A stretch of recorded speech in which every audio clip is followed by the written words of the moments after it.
8 জন senior information officer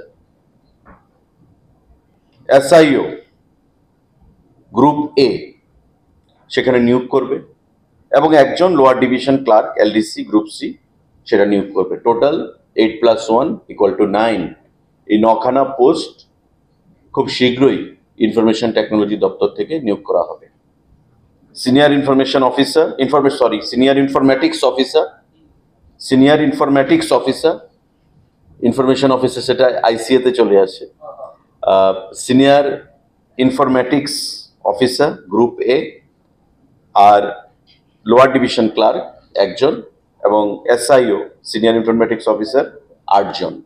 TPSC সেটা নিয়োগ করবে আর ক্লার্ক JRBT নিয়োগ করবে একজন আর 8 জন আমাদের যে সিনিয়র ইনফরমেটিক্স অফিসার TPSC পরীক্ষার মাধ্যমে সেটাকে নিয়োগ করবে।